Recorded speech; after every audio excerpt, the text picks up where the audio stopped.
Hey everyone, it's Luke Johnson and Sophie Le Corre. We are back with episode 5 to talk about William Blake's The Marriage of Heaven and Hell. We were just joined by Troy Wellington Smith in episode 4, so we've got a lot of content coming up for you in regards to this subject.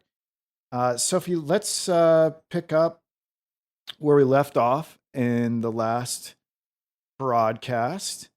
I believe the Troy stopped reading at the fox provides for himself. Do you see that? Should I read this one? Maybe. Yes, Okay, I'll read this one. The fox provides for himself, but God provides for the lion. Think in the morning, act in the noon, eat in the evening, sleep in the night. He who has suffered you to impose on him knows you. As the plow follows words, so God rewards prayers. The tigers of wrath are wiser than the horses of instruction. Expect poison from the standing water. You never know what is enough unless you know what is more than enough. Listen to the fool's reproach. It is a kingly title. The eyes of fire, the nostrils of air, the, the mouth of water, the beard of earth. I'll take a I'll take a break there. So, yes, I just wanted to say I made a mistake in the previous podcast oh sure, go ahead. when I talked about the fox. I actually described the lion. I confused the two, and the fox is actually the lion is represents, in my opinion, the aristocratic mindset, whereas the fox would rather represent the bourgeois mindset, perhaps the man of the world who is very uh, adjusted to the world.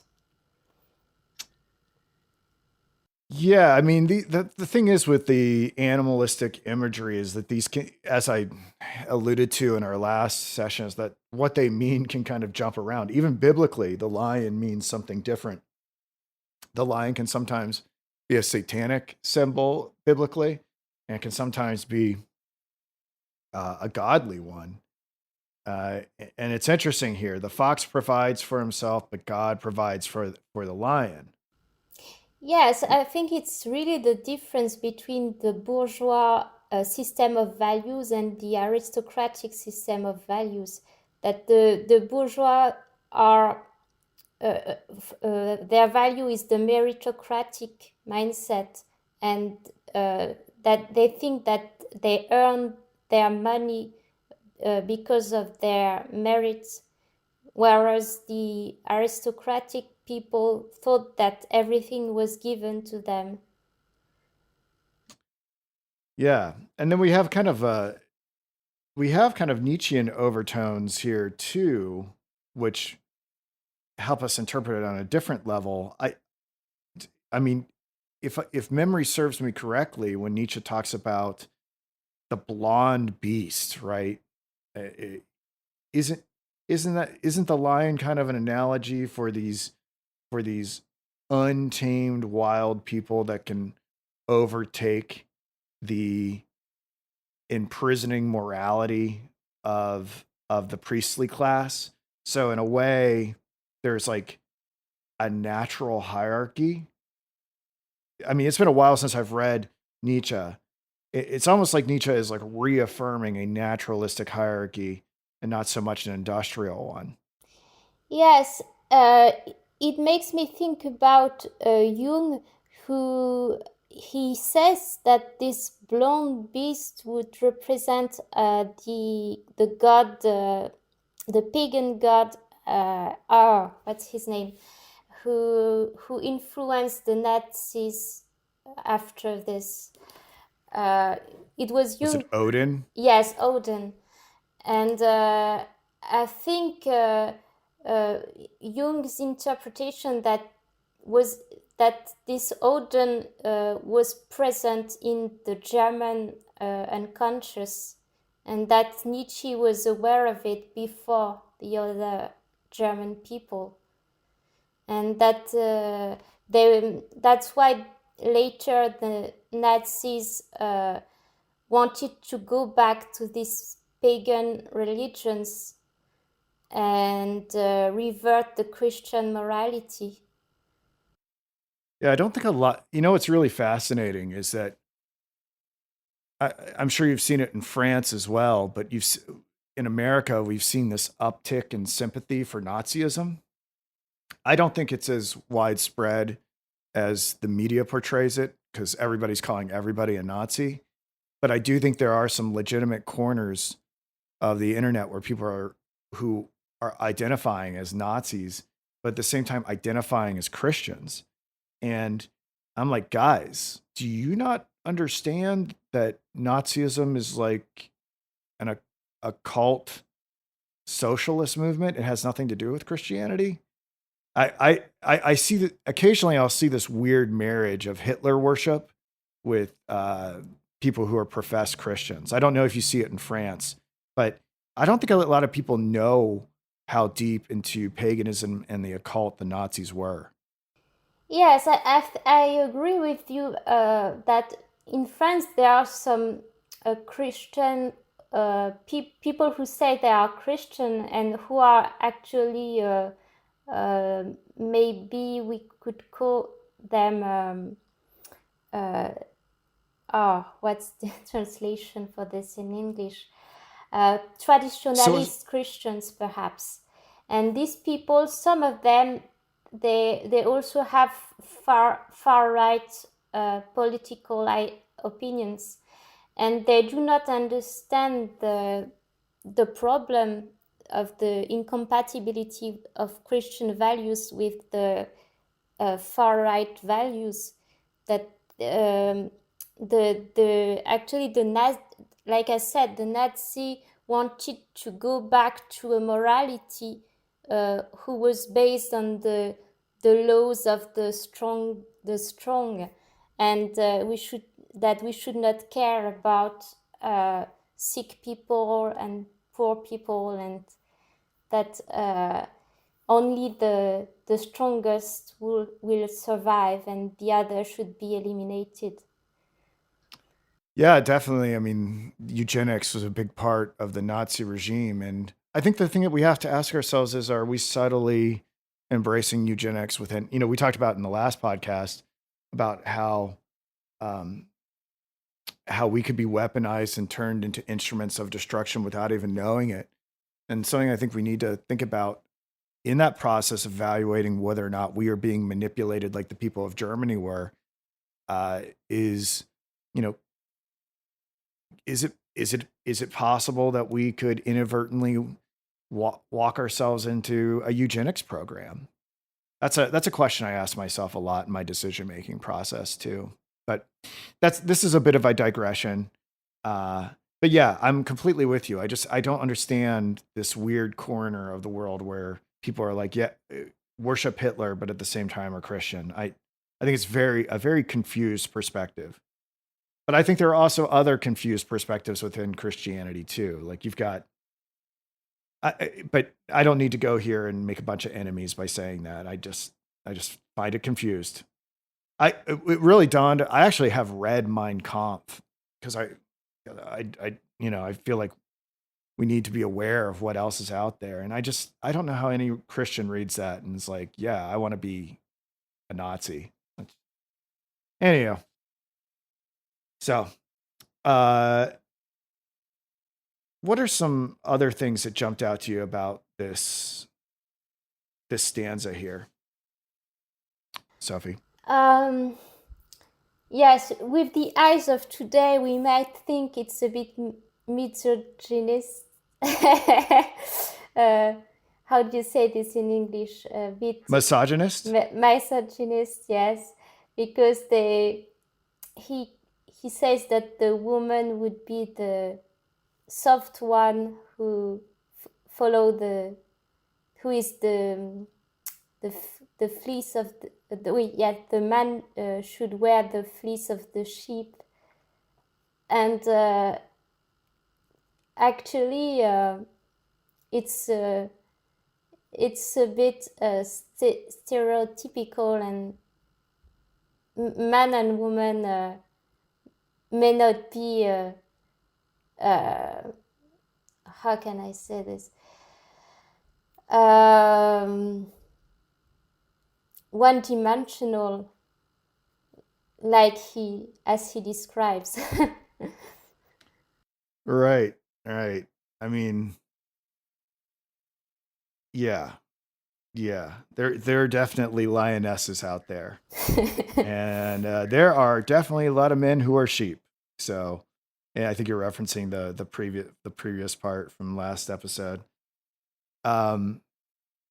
This line, as the plow follows words, so God rewards prayers. I found this interesting. I'm trying to remember why I highlighted it.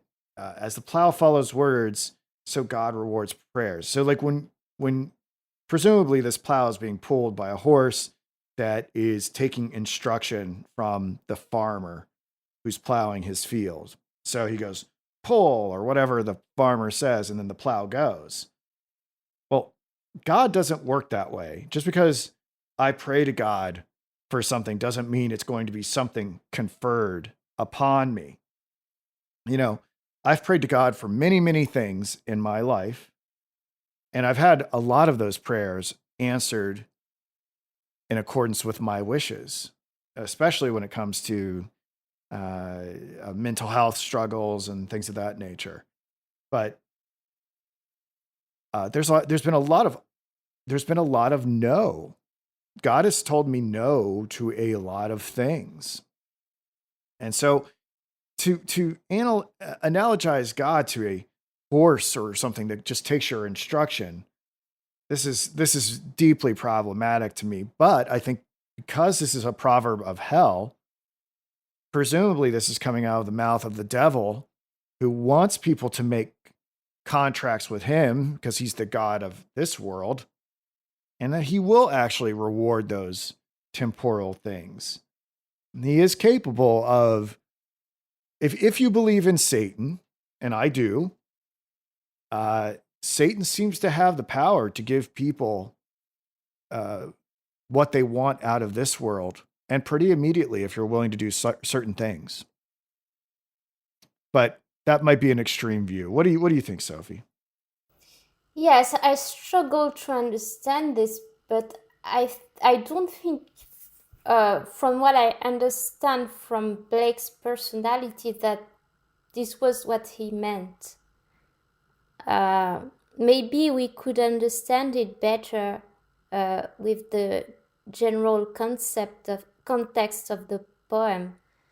But I think, like he does in the rest of the poem, I think this is not to be taken at the first, how do you say this in English? The first degree, or First impression or something. There is an expression in English. First blush, first impression. Primary level, perhaps. Yeah, that'll work. Yes. Literally, it should not be taken literally. Yeah, there's just all different ways to take this thing, and it's not anyone who's listening to this. I'm not some sort of authority. I'm just a guy trying to make sense of what's before me, so I could be wrong about everything. But regardless, I think it's interesting to entertain. Yes. So what about this line? The tigers of wrath are wiser than the horses of instruction. That's a mystifying line. I mean, in the previous line, we have God sort of, if you read between the lines, I think God is likened to a plow horse. But now we're saying the tigers of wrath are wiser than the horses of instruction. Yes. What's going on? What do you make of that? Not to mention that Blake has a poem called The Tiger, Yes. so we might want to bring that in here. Yes, I think we should bring this, because that's what I wanted to say in the last podcast, and I just I didn't have the time to talk about it, but I think, and it's what I've read from the book I talked about, which I studied as a preparation for this podcast series, which is called, the book is called Blake, Jung and the Collective Unconscious, by June Singer. And the author of this book talks about the tiger poem, and in his mind, the tiger in Blake's mythology represents a side of God, which would be, like I said before, he would represent the emotions which are considered as negative, such as wrath, and it would be the dark side of God, perhaps. Yeah, we get into kind of a form of Gnosticism or Manichaeanism with that, and I think it's worth contemplating. I recently did an analysis of the Tiger poem, and I never really understood what was so great about that poem until very recently. And it hasn't reinforcing this view about light and dark side. It has an accompanying poem called "The Lamb," and I think people have interpreted, just as you say, that the lamb and the tiger are these dark and light sides of God. I'm not necessarily sure I think that's what Blake is saying, but what's interesting, he leaves it an open question in the tiger. Who framed? I'm trying to remember who framed these frightful symmetry, right? And the tiger, interestingly enough, the tiger is not mentioned in the Bible. A lot of people think it is because of lions and tigers and bears. There's no mention. There's actually not a tiger in the Bible, which I find interesting. There are plenty of lions, but no tigers. And the tiger itself, if you dig into it, is and I really want to tell everybody to really think hard about animals as symbols. It's typically viewed as something that originates from the east, like further east, and it's considered, at least the way that Blake frames it in his poem, "The Tiger," as not a proper creation of God, that it's actually maybe a creation of another being, a Promethean creation, maybe even a devilish creation, at least in the tiger poem. And if the marriage of heaven and hell and the tiger poem are connected, then we would have a situation here where the tigers of wrath, if we take it the tiger literally, that tiger is that creation of Satan or Prometheus or Lucifer or whoever you want to say it is going to be wiser than the good plow horses of God, the good domesticated work animals of God. And I also find this interesting that in the Bible, the we're commanded to be as wise as serpents. So we're not only supposed to be innocent and harmless, but we're also supposed to be as wise as these other potentially, air quotes, satanic entities that are out there, whatever that means. But that was kind of off the cuff. That's what I'm getting here from the Tigers of Wrath, is that we have a satanic creation potentially going up against a transformed godly creation. Yes.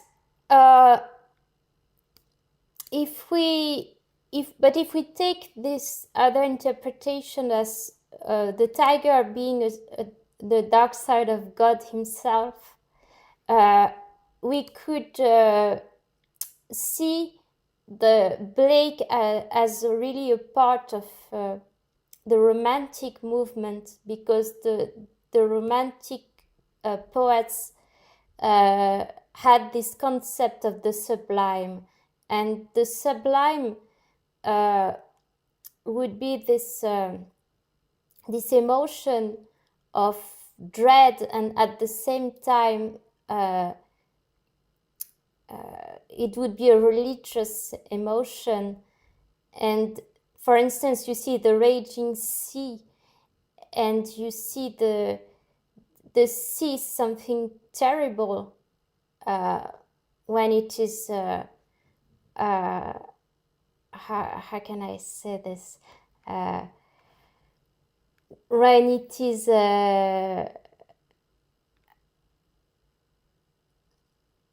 dangerous. And so there is a dangerous side of God as well, and this side could also bring a religious feeling in people. Oh yeah. I think if people properly feared God, there be a lot more religiosity. and But but people, when you tell people to fear God, they don't want to do that. and Jung took this concept from called the naminess from Rudolf Otto, and this would also represent this this emotion, this religious emotion, and this emotion is at the same time an emotion of fear. Yeah. Yeah. Yeah. I need to get deeper into Otto. He seems to be one of these behind the scenes players that have had quite an effect on the way that we look at the world. I don't know as much about him as I need to. What about this line? Expect poison from the standing water. Mm. That seems straightforward enough. If you have water that's not moving, it's all obviously going to breed bacteria and it's going to be harmful. So Yes, I think Blake is thinking about what Nietzsche described as the last man, who is the man who is living in who searches for comfort in his life, and who avoids suffering. And this person could be compared to still water or standing water. Yes, so it would be the man who is not spiritually alive. yeah, yeah. That it's interesting. Water is talked about a great deal in the Bible too. Jesus compares himself to the living waters, uh, and there's all the instances of biblical events that happen at wells, or when Moses struck the rock, the flint, and the water came out. So Yes, in Jungian concepts, the water would be associated with the collective unconscious, and also with the psyche. And so if we take the story of the flood, the deluge, the Noah story from the Bible, we could interpret it historically, but we could also interpret it psychologically, and this could correspond to a big existential crisis, which could make someone go mad. yeah, yeah, yeah. It's clean water is important on so many levels, whether it's relating to, if we're going to analogize it to the mind or to baptismal rites. um yeah, there's a lot going on there. You never know what is enough unless you know what is more than enough. Listen to the fool's reproach. It is a kingly title. So it's almost like what he's saying here is that the only way that you can have wisdom is if you were foolish enough to to engage in excess, that you can't have wisdom apart from that, and that fools in their obstinacy and persisting in their error are actually giving us something really profound from their life experience. Yes. What do you think about this? That like that we have to wander into error Yes, in order. it makes me think about the book from Dostoyevsky, Crime and Punishment, because the main protagonist of this story, he committed a crime, and this made him realize, how can I explain this? It's difficult to explain. Yeah. Yes. Just go ahead and explain Crime and Punishment in your secondary language. Yes, no, Crime and Punishment, it's the story of a person who tries to live according to his own system of values, and who doesn't want to obey external system of values. And in order to prove to himself that he's not obeying social system of values, he kills someone. And after this, he's psychologically damaged. But he would not have understood things about himself if this did not have happened. If this did Right. I think it's really a question about whether or not God can give us wisdom without going to the extreme of, like, saying killing someone. Yes, it's really an extreme case, but I think what Blake means is that if we do not take any risk, if we just do what we are told to do, if we live according to what we were taught as children, and if we don't try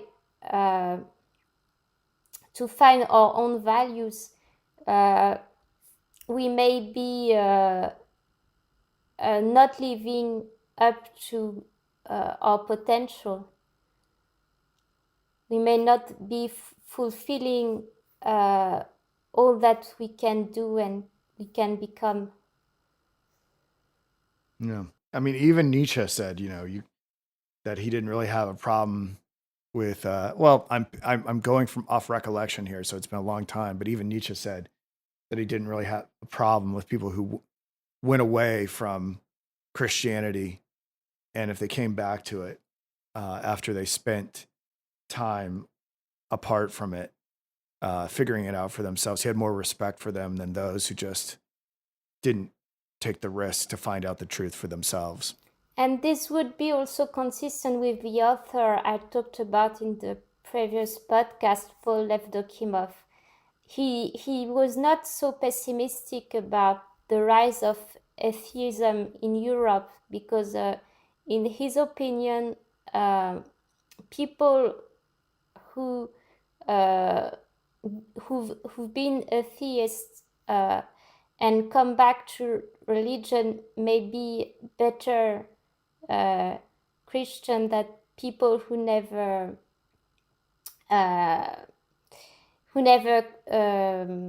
experienced the absence of God. Yeah. Yeah.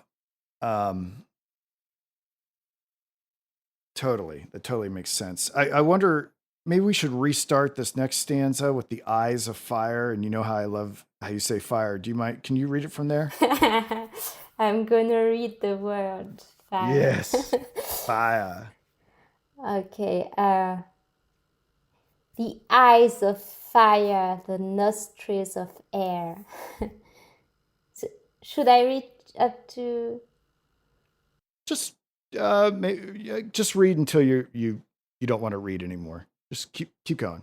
The eyes of fire, the nostrils of air, the mouth of water, the bird of earth.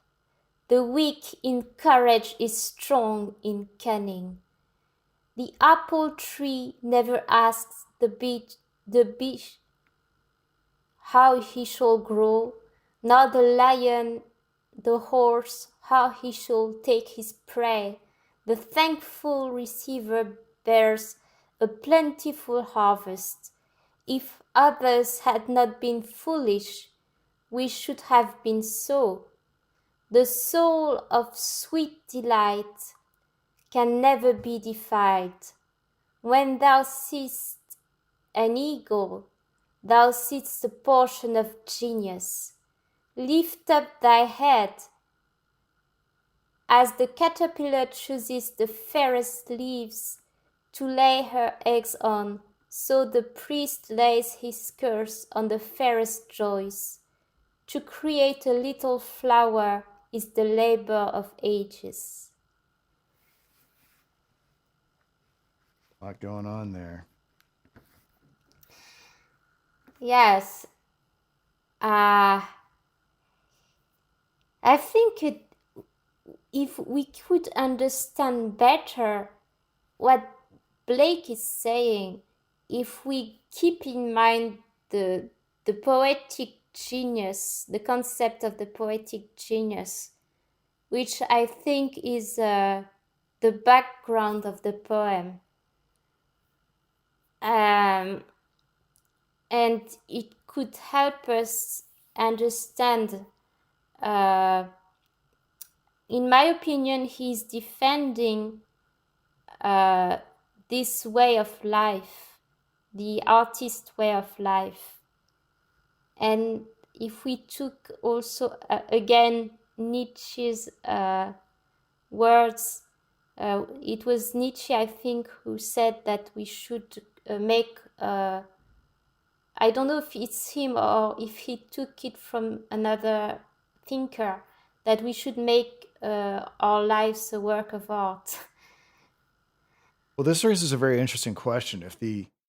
If the proverbs of Satan are endorsing a Nietzschean poetic figure, we get back to the statement that Blake made about how Milton, whether he knew it or not, was ultimately at the service of the devil.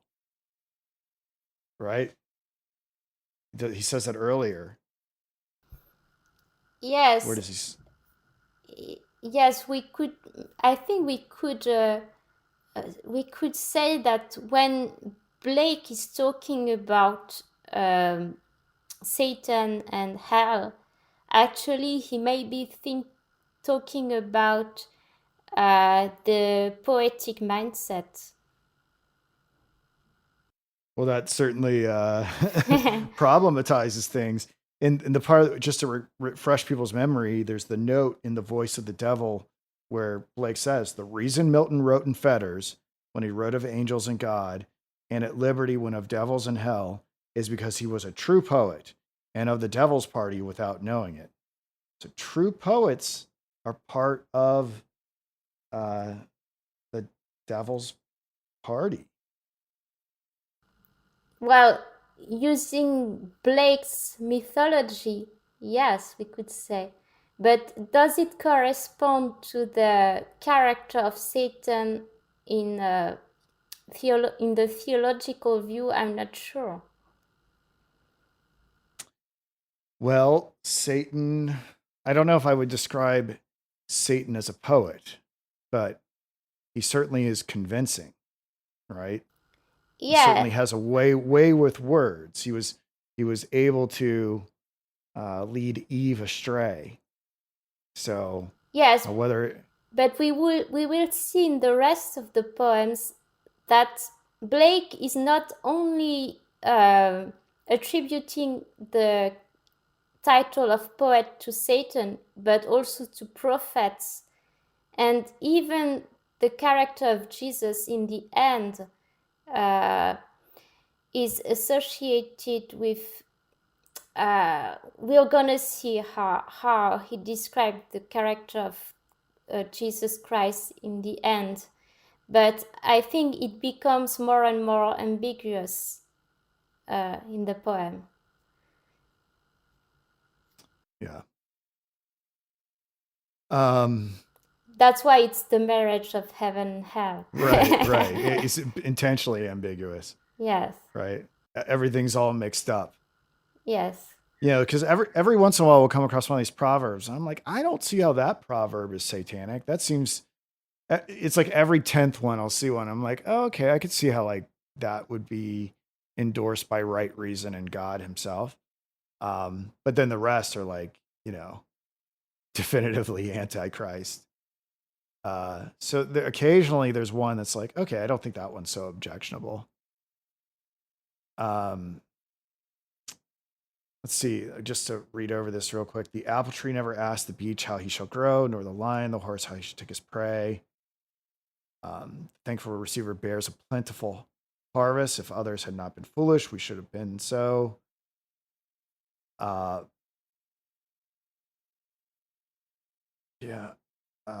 soul's sweet delight can never be defiled. I don't know about that. When thou seest an eagle, thou seest a portion of genius. Lift up thy head. Eagles are interesting. Eagles are one of these weird things. They're a type of vulture, and they're in the Bible. They're explicitly labeled as unclean and not to be eaten. But at the same time, the eagle is a very majestic figure within the Bible. I believe there's talk about how God will lift us up like on eagle's wings, and the eagle is deeply part of the symbology of our nation state. It's our national bird, and I believe we have. I believe in. I'm sure you have lots of eagle imagery in France as well, because it's kind of code for the phoenix, and both France and America have a lot of Freemasons. So, do you see eagles a lot in France? There are certainly, but eagles. Do you have like a lot of? Is it something that's in a lot of your national art? It's probable, but I don't remember. What's the bird of France? What's the national bird of France? Oh, I don't know. Maybe it will be more simple. I think the bird of France is the cock. Yeah, the Gaelic rooster. During the French Revolution, you guys are the rooster. Yes.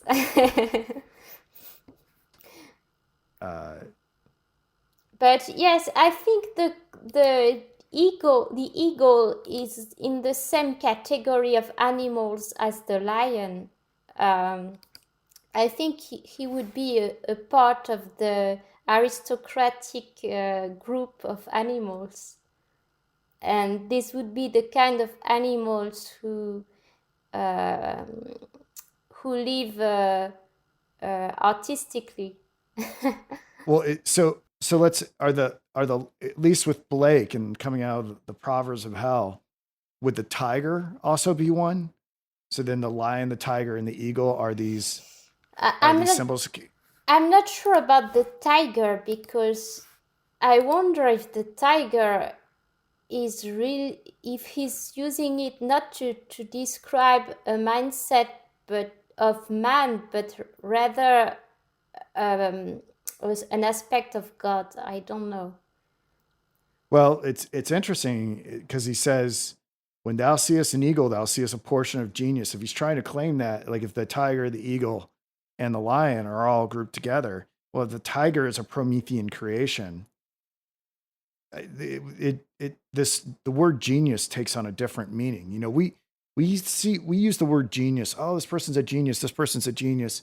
But if you look at it, the word genius etymologically, it's actually traced back to genies and genii, and etymologically it means like an attending spirit, like that someone is like perhaps consorting with a demon or a spirit guide or something like that.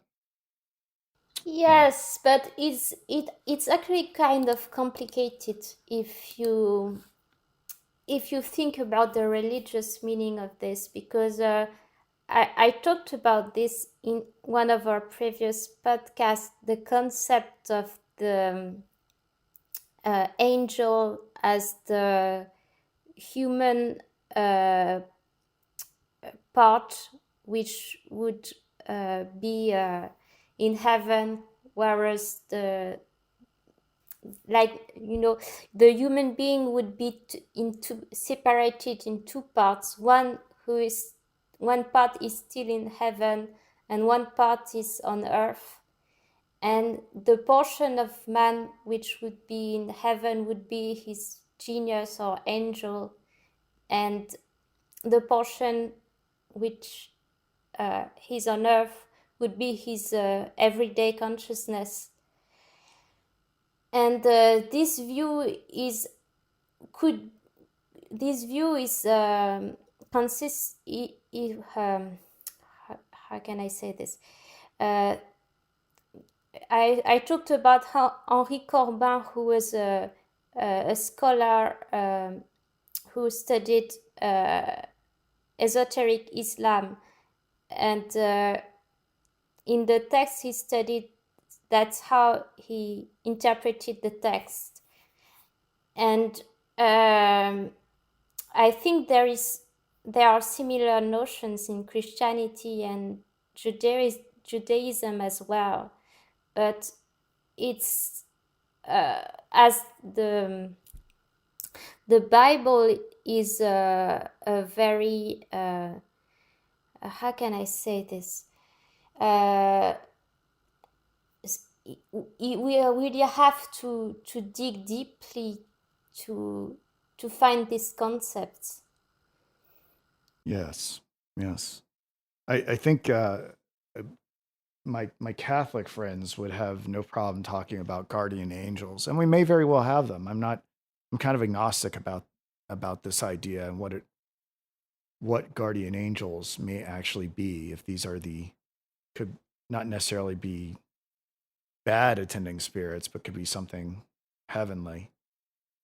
So if I just wanted to note here, I've got a thunderstorm coming on, it looks like, out here, and it can occasionally cause power outages, which you experienced last week. So we may want to shoot to have this wrapped up by 1, if that's okay. Okay. I wanted to I just don't want the power to go out and lose the previous 50 minutes of our conversation here. But I wanted to point out another Nietzschean theme here. As the caterpillar chooses the fairest leaves to lay her eggs on, so the priest lays his curse on the fairest joys. That seems to anticipate how Nietzsche talks about priestly morality as contaminating the natural goods that are woven into the frame of all higher echelon hierarchical beings. It's just so interesting to me. When did the Marriage of Heaven and Hell? When was it written? Was it 1789? When was it written? The work was composed between 1790 and 1793. Nietzsche's books, Nietzsche Wiki. I mean, I find it so uncanny how Blake is so dialed in to things that seem to be what Nietzsche is talking about. Nietzsche is, and I wonder if anyone has looked into whether or not Nietzsche got his ideas from Blake. So Nietzsche doesn't publish The Birth of Tragedy till 1872. 80 years. Does this seem odd to you? I don't know if he's inspired by Blake, but I also see a lot of similarities between Nietzsche and uh, Dostoevsky. And Nietzsche wrote, uh, he read Dostoevsky, but after uh, he had this he elaborated his important concepts. So he found that they had similar views, but it was not reading Dostoevsky which gave him his idea uh, in at the in the first at the first time. And if we if we believe in the concept of the collective and conscious, maybe they were taking their ideas from the same source. Well, yeah, yeah. And then, so that gets into very interesting questions about, I mean, the implications of that are so vast. I mean, obviously, Nietzsche is tapped into something that, Nietzsche has a book called The Antichrist. And Yes. so if, if, if Blake and Nietzsche are drinking from the same fount, if they're both tapped into the same thing and echoing each other, I just did a search while you were talking about trying to find whether or not um, Blake is influencing Nietzsche. It seems scattered. It's nothing really jumped out immediately at me, but this might be what we talk. This might be a way to adjudicate what Blake's really tapped into. And there's all this other stuff that Blake has written that I've not read, like the four Zoas, and he's creating this also alternative theogony. Uh, I don't know. It makes me really wonder about what Blake was tapped into Yes. in a negative sense. Yeah, I don't know. Uh, what I wanted to say is that I think they are similar in the way they are writing books. Nietzsche, not all his books, but especially this book, Zarathustra. Uh, I think this book is very particular and is similar to Blake's poems. Yeah, it's the more we go through this, the more it's like it's really undeniable.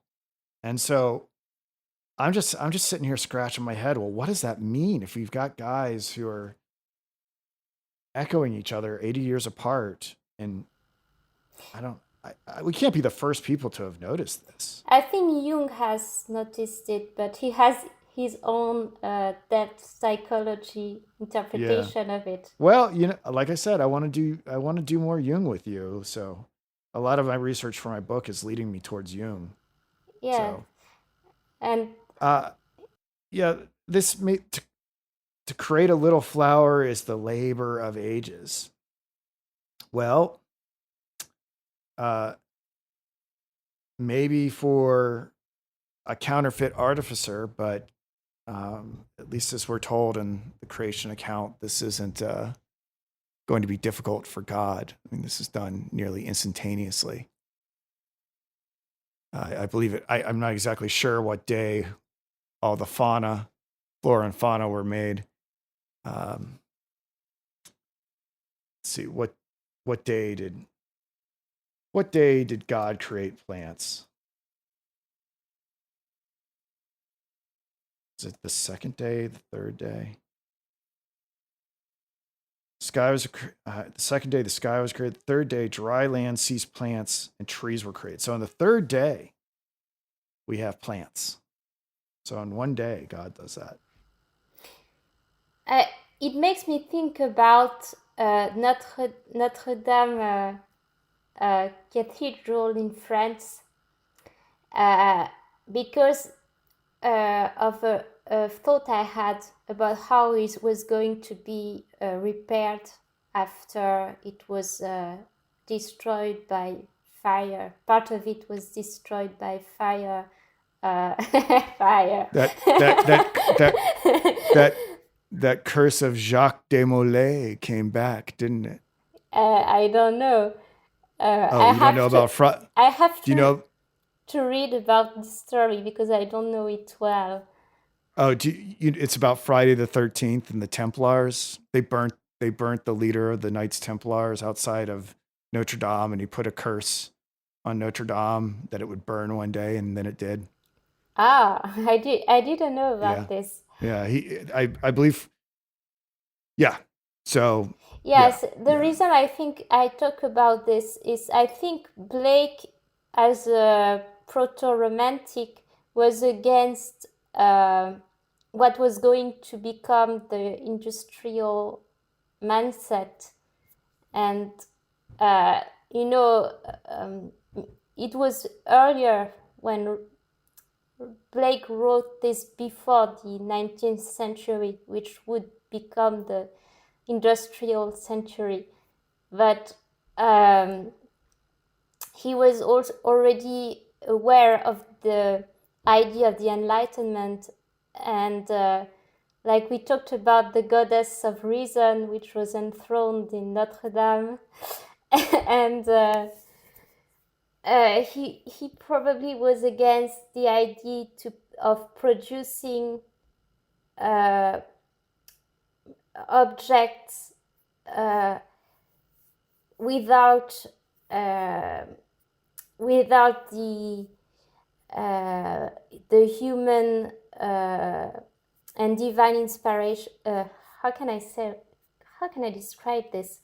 You know the way we produce objects since the age of the Industrial Revolution. We produce objects in a huge quantity, and there is no human input anymore. The human being just designed the product, and then it is produced using machines and what Blake is saying is that the flower, in my opinion, what he says is that reason cannot create a flower. Reason, Ah, you have to have a poet mindset to create a flower. And when we talked about Notre Dame, I was thinking, I don't think it will be the same if they build it again, because the people who built it before, they were probably more religious than people who are going to build it now, and their mindset will be different. And now it's going to be built in the industrial mindset. well, I'll say this. I would clarify that. I would say the people who will build it back are not going to be as Christian Yes. as the people who built the original Notre Dame. But I would wager a sizable amount of money that they will potentially be just as religious, if not more so, than the original. That's possible, but I'm afraid that the problem of money and reducing costs and people being more thinking about their salary than what they are actually doing. Maybe some of the people will be very meditative when they are working on this, but not all of them, I think. Well, yeah. I mean, we had something similar happen in America. And it's interesting how architecture is connected to certain religious spirits. But that's a whole kettle of fish. Yes, and Anyhow. Blake started his job as an engraver, working in monasteries and studying their architecture. It was his first job, I think. Yeah. Yeah. Well, Sophie, I think I probably should bring this one to an end. I'm a little bit concerned that the power is going to flicker off here. Okay, we could. And I need to get some lunch too. Me too. We talked a lot of Blake. I think we did. Not lunch, but Yeah. dinner. Well, we didn't. Yeah. I think we did nearly 2 hours of Blake today. So thank you again. And if you could just send both files to me, I'd appreciate that. And I want to thank everyone for listening. And we'll be back next Saturday. Yeah. Yes, I hope so. Okay. All right. Thank you, everyone. Thank you. Goodbye.